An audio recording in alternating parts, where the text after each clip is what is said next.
Hey, Gigi, how you doing? Hey, Chris, how are you? I am a little bit cold. The weather changed. The weather did change. I know. Under a blanket. I know. Look at Yeah. us. Well, here we are, episode 2, Yeah. live streaming on Twitch. This Yeah. will get released in a couple days, but if anyone's subscribed, I haven't even looked. If anyone's subscribed on Twitch and wants to join us, You can see it we'd happen live. we'd love to we'd love to see you.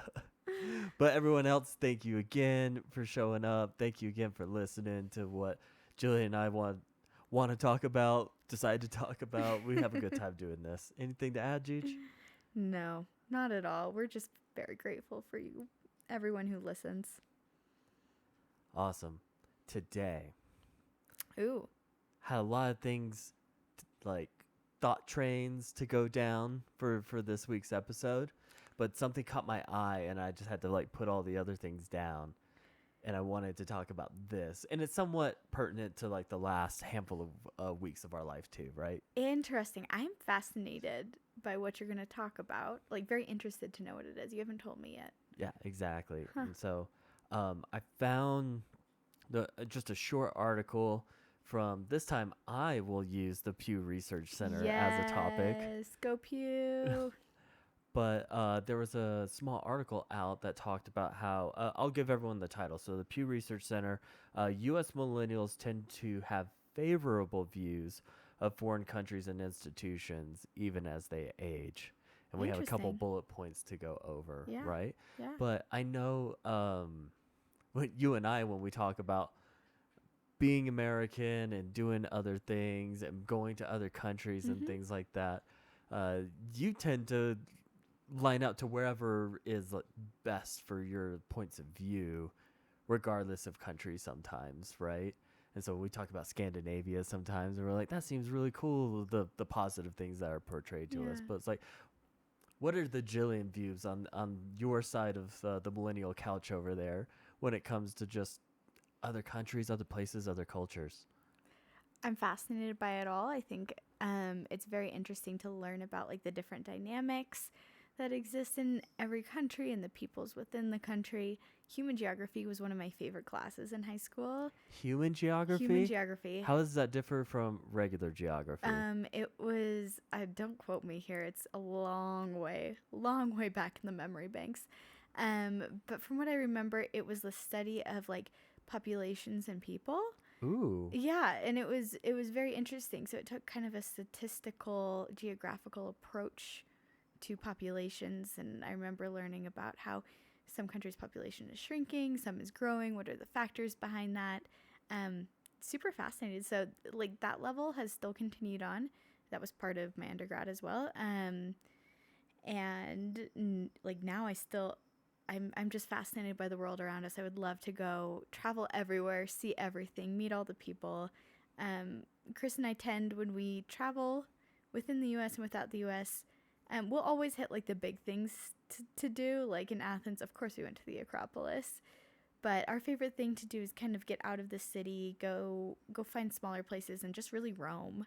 And even in big cities, we pick a place and we just start walking a direction and see what there is to see. So yeah, very, very into it, very open to it. Would love to travel more internationally. Yeah, absolutely. I think that's a common goal we've talked about Yeah. recently. It's like once at minimum a year, go find somewhere new to go experience. Yep, definitely. So let me take you through some of the questions that made up the article when it came to U.S. millennials and just kind of just their views, right? Yeah. And so the very first one, it says, opinion on China has fallen across most generations, but younger adults remain more positive than others. And, Interesting. and so it's like, China, a rising country, a big economy, lots of things. There's also negativity in the news around China. I'm not one, I don't know how to substantiate it, but there's apparent human rights violations in the north of China. There's, I guess, intellectual property that's sometimes at risk if you deal with China and communism control. All of these things that come across more negative Mm-hmm. to a U.S. experience. Like, what you've had experience with China, Yeah. one, and being a resident there as well. But like, how do you sit? So Chris and I were both residents of China. Yeah. I was much younger than he was when I lived there. Like I have early memories, but not like super strong memories of there. Um, but I think like some of these negative things are more indicative of the government than the people, and like that's where I always fall is like, yeah, I definitely don't agree with human rights violations of any sort, of people not being able to have like the freedoms to do what they want, or when people are mistreated because of d- religion, race, anything like that. Absolutely not okay. But again, more indicative of a government than I think of people in general. Mm-hmm. Um, yeah, and sometimes it doesn't mean always that like those sentiments aren't held by people in general, but like on a person to person basis, most people are really wonderful, and I don't feel that way at all. I don't feel that way about really anywhere. I don't know about everywhere, so I Yeah. don't know. But um, yeah, yeah. Where do you sit? I think it's quite impressive things that they have done Yeah. for the people of China and for the country of China, like really bringing it out of an agrarian Mm-hmm. economy and into a manufacturing and exporting type of things. I think that's obviously lifted economically Yeah. some of the population. Mm-hmm. Um, I find them to be a bit heavy handed generally, like you stated, when it comes to government only. I lived in Hong Kong for a time. I have affinity for that city. It's a beautiful, wonderful city to go and explore. Not a big fan of the Chinese government coming and maybe, I don't know, how do I say this correctly? Taking away some of the promises. I Mm-hmm. wouldn't call them rights, but promises that were there after China took over Hong Kong in 1997, and the time period of autonomy that they allowed. It makes me sad for some of the people I know over there, and for how, I guess, heavy that is from what you had. But yeah, at the end of the day, I know it's such a like flashpoint for in the study. Uh, it's very obvious. So it says that 32% of millennials. How does this go? Hold on. 32% of millennials are favorable to China when asked that question. 23% of Gen X, 21 of Boomer, and 18 of the Silent Generation. That's very interesting. I don't know if I want to get like too far into this, but it would be interesting to hear like why they hold those sentiments. Right? And I don't know. Obviously, we live in a community, and some of the commercials here are more local to our community.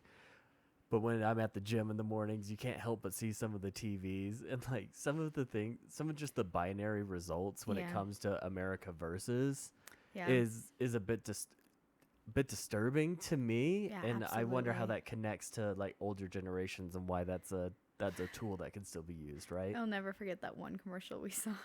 Yes, it is a little bit wild here.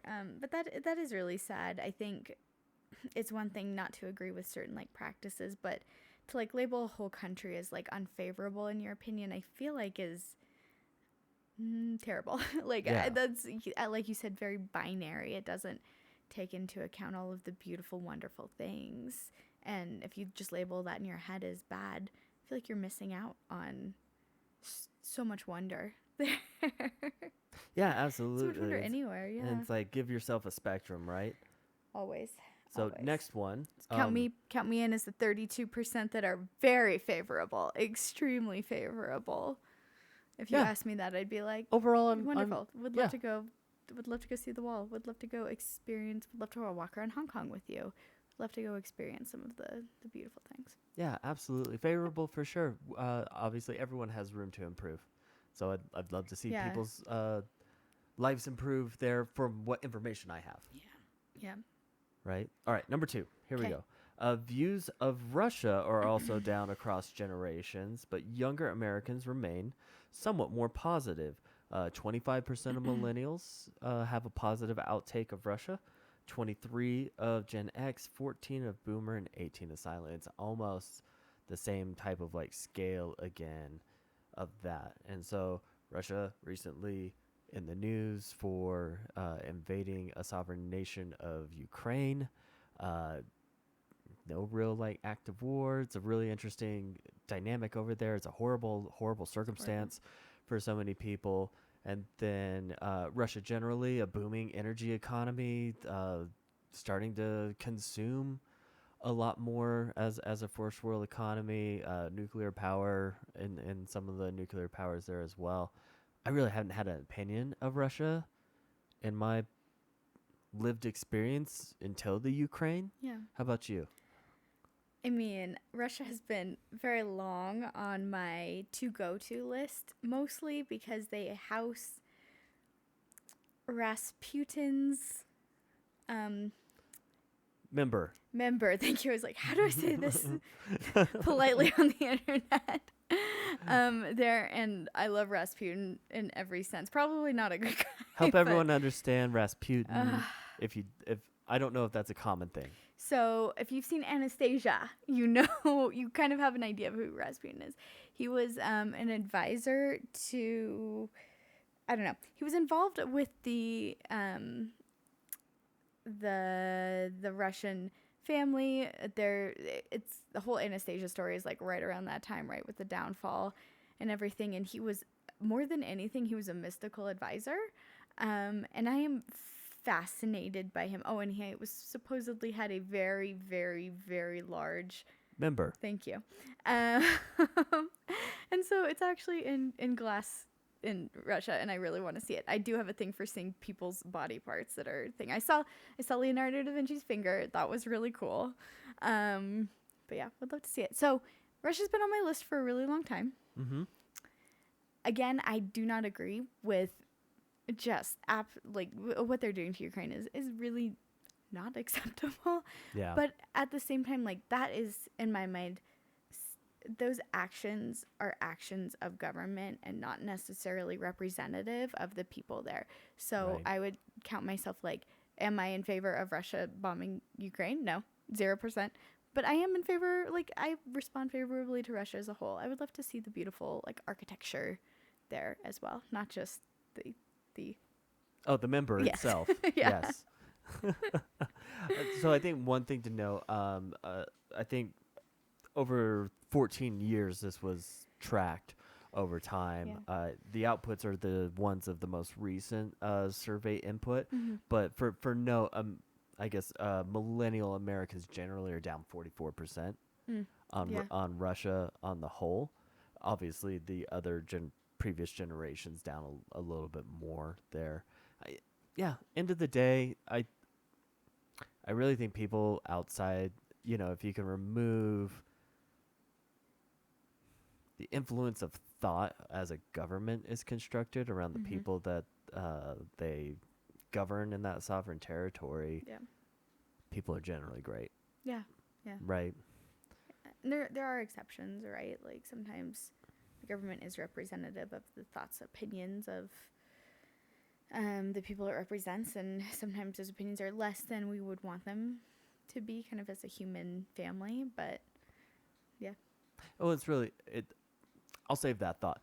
I have a pretty Okay. interesting thought towards the end there. Okay, so Russia down overall, but millennials most favorable of all the generations there. All right, how about here's one. Younger generations tend to be more favorable towards international organizations generally. International organizations being the European Union, NATO, some of those organizations there as well. Up a little bit, however, millennials 70% are favorable of these international organizations, and then Gen X 60, Boomers 57, 56 for the silent generation. Me, I don't have enough information on NATO, the European Union, or anything like that. And so my millennial brain goes to, yeah, I don't know anything bad, so I guess I am. I don't know how many people actually answered that way. Yeah. But when it comes to the way people construct the European Union exists for monetary reasons a lot, and diversity of economies within the continent there. But the European Union's really around, like the euro, right? The euro's, someone, if I say a year, I'm gonna get it wrong. But in the last 20 plus years, I want to say European Union has existed in its more formal existence, and governments gave up their local currency for a centralized European Union currency, the euro. Except the British, I don't know how those guys got to get in, keep the pound, and then tell everyone they're going to peace out years later when they didn't want to be part of the club. Regardless, I don't really have opinions. I don't know if you have formed opinions, any information on that. It's really not anything in my. That's maybe probably pretty American of me, but it's like not a topic I'm knowledgeable about. I'm not super knowledgeable about it either. The one I am really in favor of is anything related to climate change, because I think a lot of the countries that are involved in these like climate environment summits are a little bit more progressive than America tends to be as far as what's being done to protect. Hello, Kitty. The climate. Oh, Everyone meet Podcat. Meet. She is hanging out. She's jingly too. Yep, she can't be tamed. Hello, Godiva. But so I like that. It's almost like, and that's very biased, right? Because that reflects my views. Like, I want the environment to be a major focus, and so I like when the U.S. is involved in those things, because I feel like it's almost like, okay, it's representing, even if like our country isn't great at doing it by itself, like if you're involved in it and you've made agreements, like that kind of forces you to do it. What are you doing? The podcast might have to invest in a kitty crate. This is true. But go ahead, keep going. I can't. Sorry for all of you, your listeners. There's a cat, just hanging with us, just chilling. Hello. Yeah. So that's the only one that I feel like I have strong opinions on. I would say yes, based on that. Everything else, I'm with you. Not super well informed. Yeah. All right, next one. Are you ready for it? Ready. Okay. Older generations of Americans are more likely to see their country as exceptional. So, now, mind you, all of these are down over the period. So, over a period of 8 years, every generation is generally down on their American exceptionalism. Silent generation being at 40%. See America's exceptional down from 50%. Boomers, not much change at all. Gen X at 26, down from 39. And millennials 22, down from 27. And so I think that just general exceptionalism, or like American superiority, I don't know the right words to use in this sentence, but it's like there are often times through the lived experience of being an American where you're just like, this is the place, this is what it is, it's great, be proud of it. There's songs written, there's parades, there's all sorts of things.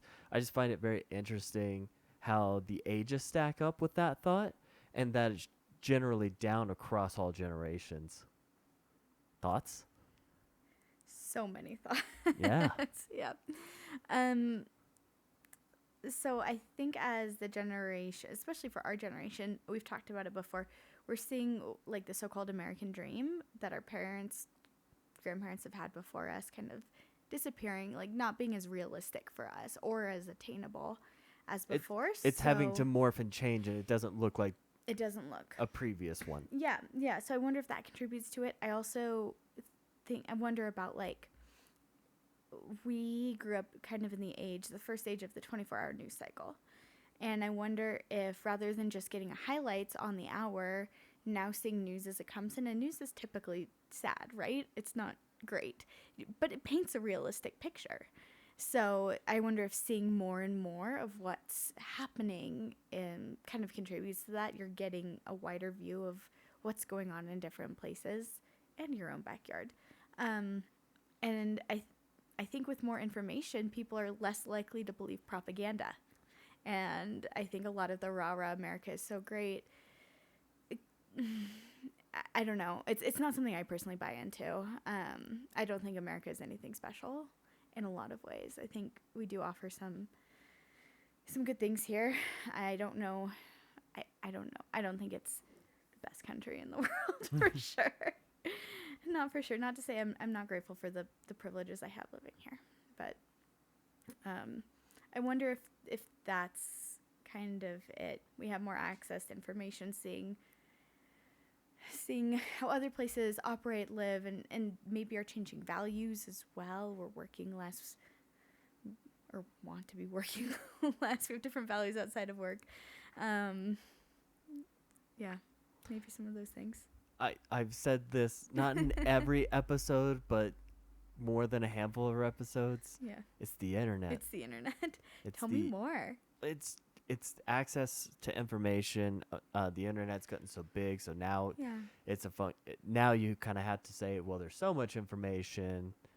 What do we think's the most like realistic information, true information, whatever that is, because the internet's so wide and so full now. But I believe you're absolutely right. I think the internet is a very powerful tool, and that even to your point, I didn't want to use the word propaganda because there's a large area of spin that fits under that. So it's like truth, spin, and then like propaganda does exist in many forms. We've mentioned it. Propaganda can have truth to it, right? It's just something that encourages a certain reaction. Outcome, right? Yeah. No, exactly correct. And so like the American exceptionalism and all of that, I can see it in my general, I guess year to year is what I'll call it. Not day to day. I'm not looking for it, right? But year to year, down across all generations, but our generation being the most like pessimistic about it, right? I've watched a lot of my friends fall off of like 4th of July and Thanksgiving as holidays they celebrate or acknowledge, or like kind of like even the people that went all out for them, it's not as much there anymore, just by my observation too. Yeah. No, it's I find it interesting, like especially as a kid, where Lee Greenwood's proud to be an American playing in the background, some iconic pictures of things that are very American. I don't know, but bald eagles and apple pie, just there, right? But it's kind of like that seems to have also faded a bit as well. Yeah. And so to your point, it's really interesting to watch how our generation, like, maybe boycotting is the word, but it's like choosing to do something else. It's true. And after Roe v. Wade this year was overturned, I noticed there was a big drop off in people celebrating America after that within my friend groups. And I wonder, as we kind of went through a restriction of rights and something that is not unexpected to keep on happening this next judicial year, whatever it's called, like if the freedom is going to feel less freedom for more and more people. No, that makes a lot of sense. Okay, last one real quick. Older generations are more likely to see the U.S. as the world-leading economy. I don't know why this one matters as much, but it's quite interesting to see. Like, it's exactly what you'd expect. Oldest generation to youngest generation, and their percentages of that accepting that thought, right? But 51% of millennials in the survey still felt that it was the leading economy. Is that still what like general transactions are measured against? Like, is it like this is what it's compared to the dollar? Because I thought it was the pound or the euro. Oh, I think when it comes to measuring things, there's so many different metrics to go off of. It may just be a function of imports, exports, GDP. Who Yeah. knows? We're not an economic podcast Yeah. by But any Chris means. is an economist, as he told me. A trained A trained economist. I do have a piece economist. of paper that says I went to school for that. But yeah, it's kind of like that. That seems to. The only time I hear economy is when it's working against me lately. Interesting. Right.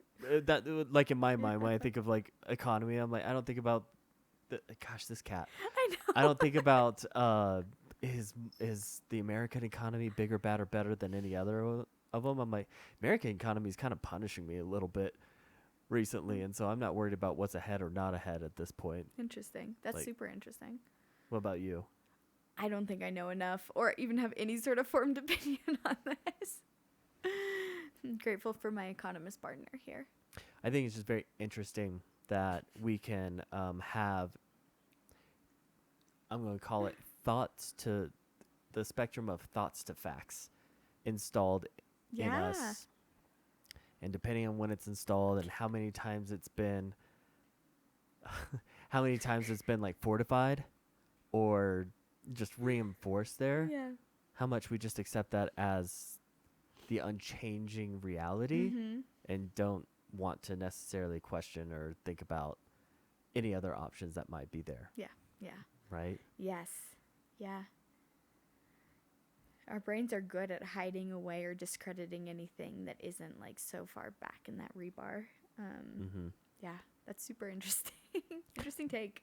But it generally just makes me sit there and think it's, are we in a place in our society that we're just very open to accepting more? Like things are less and less binary as we get more and more information. Like I I see in my limited international travel, there's always a couple country culprits out there. The British, the Australians, they are going to any and every country that they can just to experience it, right? When it comes to like expatriating and things like that, you can see that a bit as well. And it's like we've had the question ourselves. It's like, is there another place that we could be that we would actually enjoy more? Yeah. And it's like that's generally kind of where my head is. It's like I think it's a very, very enormous life decision Mm-hmm. and an enormous life step, and probably more than likely quite cumbersome to accomplish to expatriate to another country. But I think you at least see a lot more millennials trying to enjoy Mm-hmm. other places, other peoples, other cultures, other countries Yeah. a lot more than ever. Yeah. No, I absolutely agree with you. Absolutely agree with you. And again, I think that comes down to, in some ways, the internet. Like we keep talking about, you really like through through Instagram, through like social media, through the news. Like you're learning a lot more about a place or having your eyes open to new places. Yeah. But I can definitely see kind of the pull to make some more semi-permanent, bigger life changes too. And with like communication being so great as it is, like reaching out to family and stuff is pretty easy. And we've now lived through a time where if you had family outside of the state, outside of your quarantine bubble, like you already did it for a little bit. Right. Yeah. Now, I think just generally, I know I read an article. Again, everyone, I read articles and then I give them just a logical filter and say, this math doesn't line up, or this was math that got like thrown a single direction and didn't have the other one considered. But I think generally millennials are just very willing and open to the concept that there's more. Yeah. Right? And I think more and more we actually don't. I think one of my last points is we actually conform less and less to traditional news funnels is what I'll call it. Yeah. So I don't necessarily want to say news channels, but there's some traditional cable news channels. There's your local news channels. There's some big places on the internet that people typically get it. And I think our generation is either consuming news less or consuming less of these known destinations for news generally. My favorite news source is TikTok because I hear something that intrigues me. It's like so tuned to what my interests are. Hear something that intrigues me, and then it's easy to go be like, okay, cool. Like I got the 15-second version. Like let me go look into this and find out what's real. So yeah, I mean that's dangerous too because that's misinformation like abounds. But also yeah, kind of consumable, bite-sized, something a little different that our niche that our Yeah. generation's doing. Now, I personally like Breaking Points. So, Julie and I yeah. obviously are not sponsored as we talk about these different platforms, but Breaking Points, I really like what they do there. I think sometimes they choose some topics that are a bit odd, but I also understand someone has to fill a show up. Do you want to explain what Breaking Points is? Oh yeah, for a lot of people who don't understand, there was a channel. I think it's more of a internet channel than anything called The Hill. There are these two anchors on a show, and they just kind of went through the news of the day and provided information and strung, built not even narrative, built a constructed like thought train through whatever topic they were. And so the two of them, Crystal and Sagar, said, we don't necessarily still like, because they came from the more traditional news places. One of them was at CNBC, and one of them worked for, I want to say the Associated Press or something like that. They were in the White House core of the media, and they wanted to get out of that. They went to the secondary place. They still didn't like what they were being forced to do and some of the thoughts that they weren't allowed to share. And so they went and created a YouTube channel, took a risk on themselves, and it's paid off quite well. They've done quite well. They're able to do the news the way that they think that the news should be broadcasted, and they're not limited by anything. So they have a podcast and all those things. I enjoy them. I enjoy most of their thoughts, and it's refreshing that I get a little bit more news and a little less opinion. They are also on different sides of the political spectrum. Oh, thank you. Yeah. I totally forgot. Yeah, so one of them is more Democrat representative, and the other one is more Republican representative, and they show that dialogue can exist between two different ideologies and different like thought trains there. Yeah. And so it's refreshing, but I really think that we don't consume sensationalized news as much. Yeah, I agree with you. Like anytime I catch it at the gym or anything, I'm like, oh, please. No, thank you. Right, exactly right. And so generally, I know Americans maybe aren't looked at favorably. Oh, we got a heavy dose of that in Australia. as they travel. And so Julie and I were confused as Canadian more than once in Australia. Yeah. And so it's like, apparently I'm not stereotypical enough to be first choice American to people, which I don't know, right? I was great with it. I was like, sure, I'll be Canadian. They're wonderful people. But I will say, our Australian experience there, obviously, Greece, we didn't have as many conversations as we weren't knowledgeable of the language there. But Australia, I recognize that when you had the opportunity to have an engaged conversation, everyone wanted to know how true the news was that they were getting about America was. Everyone wanted an American to fact check what they were being dished out. Did you catch that? I did, and unfortunately we had to tell them like, yes, it was yes, just and sometimes as worse. bad. Yeah, yes, we did have a president that did say those things and did act like that. But again, not representative of everyone. Yeah. There. So I hope we were good, like, just, good examples of, I hate that word. Good, I don't know. Good, an alternative view to the news. Mm-hmm. Yeah. Yeah, absolutely. So, yeah, I found this to be an interesting topic. Thanks for going over it and reviewing it with me today. Thanks, Chris. Yeah, absolutely. So, everyone, I know that Twitch is relatively new. We've added a handful of platforms. We're still, be patient with us. We're still trying to figure out how to consistently take care of some of the technicals to make those things happen. But you can find us on Mind the Millennial Gap on Twitch. You can find us Mind the Millennial Gap on YouTube. What are our other ones, Jillian? Mind the Millennial Gap Pod on TikTok, Mind the Millennial Gap on Instagram, and Mind the Millennial Gap at gmail.com. There you go. And by no means are we saying that you should or should not think differently or better or No. worse about any one different culture than us as Americans. This was just a very interesting topic to see how the generations reflect similar questions in our American experience. Yes, Chris and I try to be very inclusive of anyone despite their viewpoints and how they differ from ours. So if you have another viewpoint than us, like, know that this is a very safe place. You're very welcome on this channel. Absolutely. We would love to engage with you and like learn more from your viewpoint, because we are always learning. Like, Chris has opened my eyes to so much, and we just, because they're a wealth of knowledge and experiences, and we would love to learn. Yeah, and so whatever platform you all want to engage us on, please, we welcome it. We'd love to talk to more and more people as we build this podcast and build the community within it there. Yeah. Anything else, Definitely. Gigi? Nope. We love you all. All right. Thank you so much. We'll see you next time. Bye. Bye.